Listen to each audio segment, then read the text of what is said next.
Hey guys, welcome to episode 3 of the vlog show with Minko Nikolov.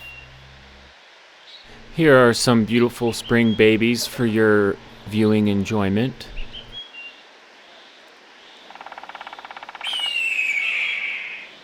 Alright, so here's a little content warning for the video. Minko got struck by lightning and he shows me some pretty serious flesh wounds on his body after the accident.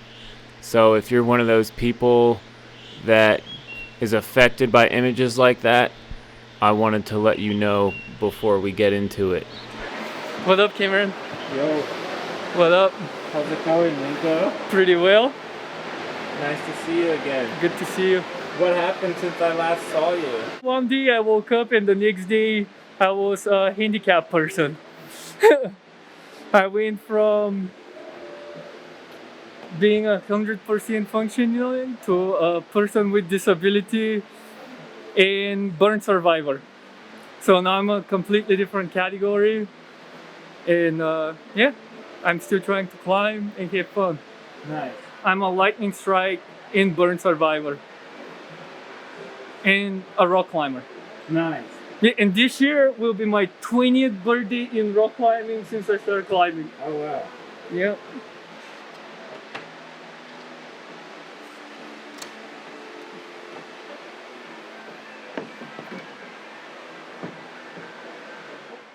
So pretty much on August 17, 2019, I had a very little time to climb and I had to be home for my mom's birthday. And I decided to go for a quick session to Rocky Mountain National Park. And as I went there, a huge storm rolled into the parking lot. I waited in my car, and all of a sudden, I waited the storm, and I was like, "Whew, the storm is over, I'm going climbing." I went up all the way to Lake Hayata, and at that point, I saw that another storm was coming. It was 3 o'clock in the afternoon, and I'm like, oh, I want to go home. And I started hiking down. The storm caught up with me, and I stopped under a tree, reached down, took my jacket, put it on, and that's the last time I remembered anything. Then I woke up, and it was very strange because I felt very hungover when I woke up, and the first thing that I expected is to see the bookshelf in my bedroom, but there was no bookshelf. I was seeing trees, everything was foggy, and I was on this trail, and all I could see was a puddle filling out with blood from my face. I couldn't figure it out what happened, and all of a sudden I realized by a hiker passing through that I was struck by lightning. I was still burning. Both of my feet were smoking, and flame was not coming, but smoke was coming. And there was the rain, so the cold rain dropping on my jeans was just this smoke coming out of my legs. And probably the most disturbing and shocking thing was I was laying like this on my back, and my arm was hooked like this, and I couldn't move, like my legs were just dangling, and I pulled out my arm, then grabbed it, and my hand was dead cold. And as I dropped it, like just the whole thing dropped on me, and I didn't feel that was my arm. It didn't feel mine, it felt like something dead. From the shoulder down, I didn't feel my arm, and that was a kind of the beginning of what turned out to be a lifetime recovery. I don't think I'll ever be able to recover. In that particular accident, I suffered 30% body burns, my face was destroyed, my jaw was broken, my eardrum. Can I speak please? Yes. Just leave it there, I'll put it back for you. So yeah, my face was I had a broken jaw, 30% body burns, 4% burns on my shoulder. As you can see, I don't have a shoulder anymore. You can see all my tendons, how they attach, all the skin that came from my thigh. My right leg, it's like that. I don't think Cameron wants to see me with underwear, but there's a lot more. My back is burned. The true situation, and this is almost 2 years later. So it started looking better and better. At one point, I could grab and wrap around my finger around it. This is my bone. If you want, you can touch it. There's no more muscle here. So this one's muscle, so it feels really tender. But you can grab the bone right here. So there's like no fat underneath this thing. This is just the pure muscle. Here it's a little bit more fat and skin left. So the whole feeling and sensation, it's a lot different than here. I'm just touching my muscle underneath. So the body temperature and the regulation and the feel of my arm, it's completely different.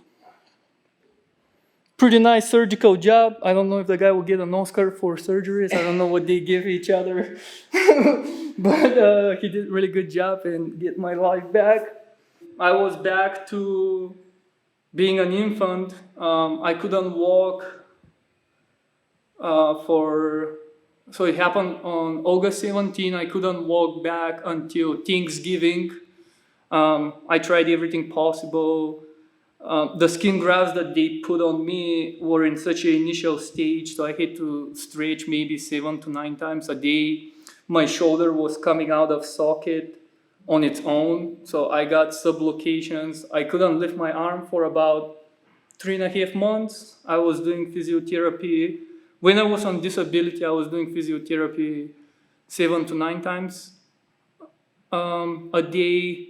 Then I switched into 4 hours every single day, no rest days. Then for quite a bit of time, I did 14 hours a week, twice a day.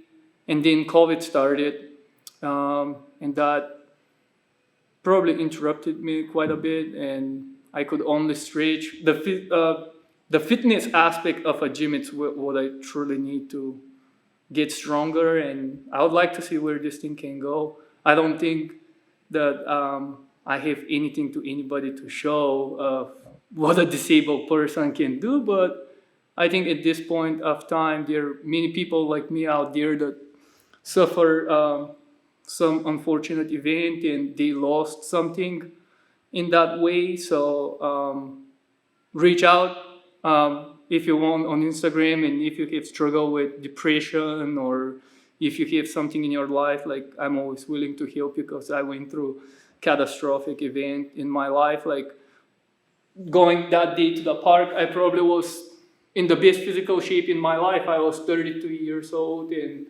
all of a sudden I was on the side of the hill, bleeding, broken, and for quite a bit of time I was a person laying down in bed, going to surgeries, and I didn't know if I'm going to wake up, if I'm gonna get up, if they're gonna amputate my arm or not. But for quite a bit of time, I used to go every 2 days to a surgery, and prior to every surgery, they were telling me that amputation was quite a bit of possibility. At that time, climbing was not the most important thing of my life. You just want to live, and not putting any emotional attachments was very good for me. Pain was some of the biggest pain I have ever experienced, but I think mentally that helped me become a much stronger person. It really didn't mess me up. It actually increased my confidence, and I feel much more confident person today as I was ever before in my life. And pain can make you stronger every day. It's just not a pleasant experience. I don't want anybody out there to experience this or to ever been out there. Yeah, I wish everybody is safe. And when it rains, lightnings do exist, so stay home, go home, that date you're not gonna miss something from climbing or miss your fishing trip or anything like that. So always be prepared. Remember my shoulder, and that I hope it's a good example and staple for people to be a little more cautious up there on the mountains. But the most important thing about burns is they have to be clean all the time. So each day you have to go to a place called the tub room. It's no different than you're going to the morgue, but you're alive. And like, they just have to scrub all your wounds, which are in very raw condition. So you're missing 2 to 3 layers, maybe even more of skin. You got some skin grafts on top of that. And I could never survive it only on Oxycontin. I had to have quite a bit of fentanyl to sustain it. And the moment I could sustain it without any fentanyl was the time when I was sent home. I did it 2 days on a row with only Oxycontin, so I could have sustained it doing it myself. And I went home after 25 days in the hospital. A lot of people get PTSD. I was lucky not to get one. I think the crucial part there is I realized and understood that the pain will never go away. I just had to figure it out how much I could bear and how to sustain it and just be positive if you can be positive. We can probably show around what I can do. Yeah, sure. All right, let's go do some stuff to just see the performance of the human body. We're pretty limited on weight and handboarding. Look at this guy. Come on, son.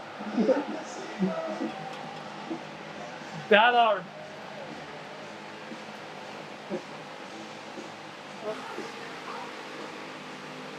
Wow. Not bad. We're missing weight, so sometimes you don't have what you got. You just need to learn how to use it. And that's my situation. I know that I'm not stronger than I was ever in the past, but I just learned how to use what I've got.